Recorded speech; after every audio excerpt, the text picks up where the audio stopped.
Actually আমাদের কাছে বিবেক সরকার নামে কুঞ্জবন এলাকার বিবেক সরকার নামে একজন লোক আমাদের কাছে অভিযোগ করেছিলেন যে গত 5 তারিখ ওনার ঘর থেকে চোর দল হানা দিয়ে বিভিন্ন জিনিস চুরি করেছে, সিলিন্ডার, এই গোল্ডেন অর্নামেন্টস এবং অন্যান্য সামগ্রী চুরি করেছে। এবং ওনার সিসিটিভি ফুটেজ অনুসারে আমরা দেখে কয়েকজন চোরকে শনাক্ত করা হয়। শনাক্ত করার পরে ওদের সঙ্গে আরও অন্যান্য কারা জড়িত আছে আমরা সার্চ করতে থাকি। এবং ইন দ্য মিন টাইম আরেকটা কমপ্লেন আসে আমাদের কাছে, এই যে আসাম রাইফেল এই মন্দির এবং কুমারডিলা কালী মন্দির থেকে বিভিন্ন জিনিস চুরি হয়েছে, মন্দিরের ঘণ্টা এবং অন্যান্য জিনিস। এবং এই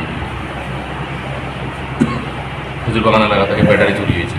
তো সবগুলি তদন্ত করতে গিয়ে সেটা আমরা ওই এটা তদন্ত করতে গিয়ে চোরের দলকে একটা আমরা ধরি এবং তাদের কাছ থেকে আমরা এই সামগ্রীগুলি উদ্ধার করি।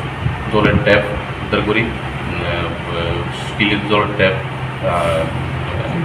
ঘণ্টা 3টা, 4টা টোল ঘণ্টা, ব্যাটারি, একটা গ্যাস সিলিন্ডার, গোল্ডেন চেইন, একটা ইয়াররিং 1 পেয়ার এবং একটা বাইসাইকেল উদ্ধার করি। উদ্ধার করার পরে যদিও এইগুলি ওদের স্বীকারোক্তি মূলে আমরা যেই ওরা বিক্রি করে যার কাছে একজন নাম হলো গিয়ে রাকেশ সরকার, রাধানগর এলাকার, ওর দোকানে গিয়েই আমরা মূলত এই ওয়াটার চুরিগুলো সামগ্রীগুলি আমরা তাদের উদ্ধার করি। এবং আমরা টোটাল মোট 9 জনকে আমরা উদ্ধার করি। রাকেশ সরকার সহ টোটাল 9 জন চোর আমরা গ্রেপ্তার করি আমরা থানাতে নিয়ে আসি এবং আজকে আমরা মাননীয় আদালত প্রদান করব।